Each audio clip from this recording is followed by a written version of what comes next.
Hello guys, मैं सृष्टि उपाध्याय आपका अपने यूट्यूब चैनल बीएलएड कोर्स पे हार्दिक स्वागत है। गाइस, इस वीडियो में हम हमारे बीएलएड सेकेंड ईयर का जो प्रैक्टिकल पार्ट है उसमें हमारी फाइल एक है बुक रिव्यू, उसके बारे में देखेंगे। तो चलिए गाइस, वीडियो स्टार्ट करते हैं। हमारी फाइल का क्या नाम होगा? Book review.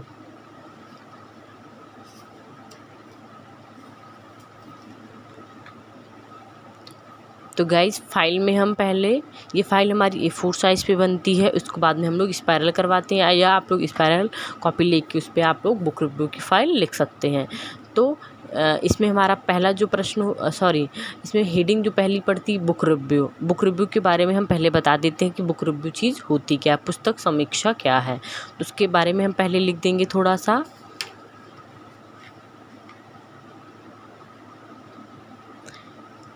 फिर यहाँ हमने बुक रिव्यू के बारे में लिखना एंड कर दिया है। आगे अब हम उसकी अंतर्गत लिखेंगे, जैसे पुस्तक समीक्षा का स्वरूप। जो फीचर्स ऑफ बुक रिव्यू में होती हैं, तो हम लोग इसमें दो स्वरूप में इसको डिवाइड करते हैं, एक एक्सटर्नल, दूसरा इंटरनल। बाह्य स्वरूप, आंतरिक स्वरूप। तो अब हम बाह्य स्वरूप में देखेंगे कि हम लोग इंटरनल फीचर्स जो इसके हैं उसमें क्या लिखेंगे। उसके अंदर आएगा आपका पुस्तक का नाम, लेखक का नाम, जिस पुस्तक की आप समीक्षा कर रहे हैं उस पुस्तक का नाम लिख देंगे, और उसके जो लेखक हैं उसका नाम लिख देंगे। जो पुस्तक आपने ली है उसका प्रकाशन वर्ष कब हुआ था, मतलब उसका प्रकाशन कब हुआ था। गाइस, आप कोई भी पुस्तक ले सकते हैं, जैसे वो आपके पाठ्यवस्तु पे रिलेटेड हो सकती है, कोई कहानी, कोई स्टोरी भी हो सकती है। तो आप कोई भी पुस्तक ले सकते हैं। मैंने जो इस फाइल में लिखी गई है वो आओ समझे विज्ञान, जो कक्षा 7 की पुस्तक है, वो गवर्नमेंट वाली वो ली गई है, एनसीईआरटी नहीं है। जो गवर्नमेंट की पुस्तक आती है, उत्तर प्रदेश माध्यमिक शिक्षा, उसकी जो बुक है उसमें इसकी पुस्तक समीक्षा की गई है, बुक रिव्यू किया गया है। तो पहले हम क्या इंटरनल फीचर्स में हम पुस्तक का नाम देख लेंगे, लेखक का नाम देख लेंगे, फिर उसका प्रकाशन कब हुआ था, प्रकाशन वर्ष उसके बाद देख लेंगे, मतलब प्रकाशन हुआ कहाँ से है। जैसे इस बुक का प्रकाशन कहाँ से हुआ है? Singhal agency 173/45 BN Verma road, Lucknow नामक स्थान से इसका प्रकाशन हुआ था। तो आप अपनी बुक का प्रकाशन लिख लेंगे, कहाँ से हुआ है, फिर उसका प्रकाशन वर्ष क्या था, और वो किस प्रकार की पुस्तक है। तो यहाँ आप लोग बता देंगे कि समीक्षा की गई पुस्तक पाठ्यक्रम से आधारित है, या समीक्षा की गई पुस्तक एक कहानी है, या एक निबंध है, या किसी की आत्मकथा है, किसी की जीवनी। आप जो भी पुस्तक लिए होंगे वो लिख देंगे। अब हमारा एक्सटर्नल हो गया था। अब हम आगे देखेंगे उसका भौतिक स्वरूप, फिजिकल फीचर्स देखेंगे। तो उसमें हम पुस्तक की साइज़ बता देंगे कि हमारे पुस्तक की साइज़ क्या है।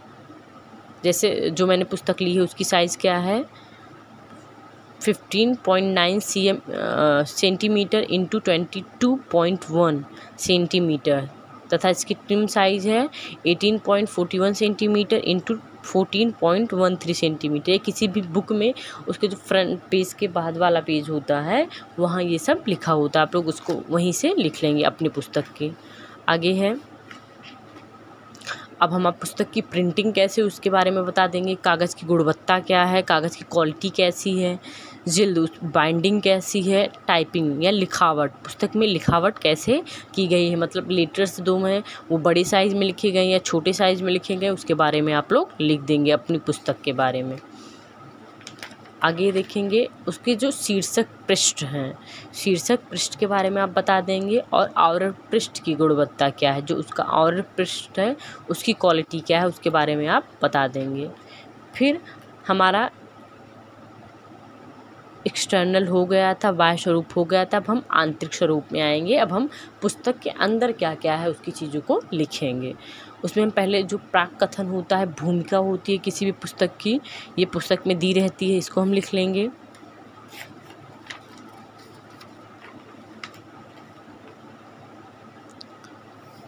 पूरा प्राक कथन लिख लेंगे। ये यहाँ प्राक कथन इंड हो गया है। उसके बाद हम जो हमारा इंडेक्स होता है, सभी बुक में इंडेक्स दी होती है, तो हम उसको पूरा लिख लेंगे इंडेक्स को।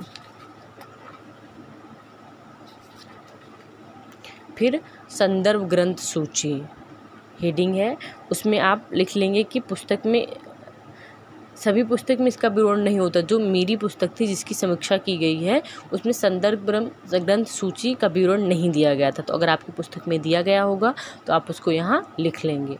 फिर अब इसके इंटरनल फीचर्स में हम और देखेंगे। विषय वस्तु का चयन कैसे किया गया है उद्देश्यों के आधार पर। पाठ्यवस्तु का समावेश, इसमें कितने पाठ्यवस्तु समावेशित हैं। पुनः संस्करण इसका कब हुआ है। पर्याप्तता, जो मतलब पुस्तक की वो था, मतलब पाठ्यक्रम से जो रिलेटेड था वो उसे प्राप्त हुआ है कि नहीं। पुस्तक के उपयोग क्या हैं। पुस्तक में समन्वित पाठ्यक्रम कैसा है, पाठ्य कैसा है। फिर आगे देखेंगे पाठ्यवस्तु का वितरण, ये अगली हेडिंग होगी। इसमें हम इकाई का भी वितरण देखेंगे, मतलब हर एक पाठ का, कठिनाई का स्तर और लिंकेज। आगे देखेंगे अब हम प्रस्तुतिकरण में। अब हम देखेंगे कि उसका पिक्टोरियल, जो पिक्चर बनी है पुस्तक में वो कैसी बनी है। ग्राफिकल देखेंगे, जो पुस्तक में ग्राफ बने हैं वो कैसे बने हैं। भाषा की कठिनाई स्तर क्या है, बच्चों को कैसे वो भाषा समझ में आ रही है। वाक्य निर्माण, जो उसके वाक्य निर्माण किए गए हैं वो कैसे हैं। तकनीकी शब्द का प्रयोग किया गया है कि नहीं। और स्पेलिंग पंक्चुएशन कैसी है। आगे फिर हम देखेंगे एग्जाम्पल जो पुस्तक में दिए गए हैं वो स्पष्ट हैं, उनकी स्पष्टता को बताएंगे। उपयोगी हैं कि नहीं। पूरक मुख्य सामग्री का प्रयोग किया गया है उदाहरणों में कि नहीं। और जो उसकी पर्याप्तता है उसे प्राप्त हुई है या नहीं। आगे देख लेंगे हम उदाहरण की विविधता, मतलब हर एक उदाहरण एक जैसा ही तो नहीं दिया गया है, उसमें वो विविध है या एक ही उदाहरण हर जगह दिया गया, उसको हम देख लेंगे। फिर एवल्यूएशन पे आ जाएंगे, मूल्यांकन पे आ जाएंगे। विस्तृत कवरेज लेंगे हम अपनी पुस्तक का कि मतलब उसमें कितना कवर किया गया है। चुनौतीपूर्ण, मतलब जो क्रियाकलाप वगैरह नहीं दिए होते हैं पुस्तक में, उसके बारे में हम लिख लेंगे कि दिए गए हैं या नहीं दिए गए हैं। फिर इसकी विविधता भी हम लोग देखेंगे। फिर डोमेन आधारित आ जाएगा हमारा। पहले हम ज्ञानात्मक पक्ष जानेंगे कि बच्चे को कैसे समझ में आ रहा है। फिर हम उसका मनोप्रेरणात्मक पक्ष लिख देंगे, जो हमारी ब्लूम टैक्सोनॉमी तीनों नहीं है, ये साइकोमोटर हो गई, तो उसके तीनों को हम लोग लिख देंगे। 3 है ना ब्लूम टैक्सोनॉमी, ज्ञानात्मक पक्ष, मनोप्रेरणात्मक पक्ष, भावात्मक, इसको क्रियात्मक पक्ष भी कहते हैं। तो उसको लिख लेंगे कि बच्चे को कैसे समझ में आ रहा है, बच्चा उन चीज़ों को आत्मीकरण कर पा रहा है नहीं कर पा रहा है। फिर उसका भावात्मक पक्ष लिख देंगे कि बच्चा जो चीज़ पढ़ा है उसको रिस्पॉन्सिबल है कि नहीं है। फिर आ जाएगा हमारा मूल्यांकन प्रश्न। जैसे मूल्यांकन प्रश्न में पहला है कि क्या पुस्तक उद्देश्य प्राप्त हुआ है, तो आप अपनी पुस्तक का उद्देश्य अगर प्राप्त हुआ होगा तो लिख देंगे। पुस्तक क्षेत्र में क्या योगदान देती है। अगला प्रश्न होगा क्या विषय वस्तु का निदानात्मक उद्देश्य बहस के सभी पक्षों का वर्णन करने में कम से कम संतुलित है। अगला प्रश्न आ जाएगा आपका क्या पुस्तक चर्चा के लिए महत्वपूर्ण उत्तेजक विषयों का मुद्दों को उठाती है। क्या पुस्तक आगे के शोध की आवश्यकता पर ध्यान देती है, क्या छूट गया है। ये आपके प्रश्न हो जाएंगे। फिर उसके बाद और प्रश्न है क्या ऐसे तथ्य और सबूत हैं जिन्हें छोड़ दिया गया है। लेखक के थीसिस कथन का समर्थन करने के लिए समान डाटा की व्याख्या की जा सकती है। फिर क्या वैकल्पिक परिणामों की व्याख्या करने के लिए समान डेटा की व्याख्या की जा सकती है।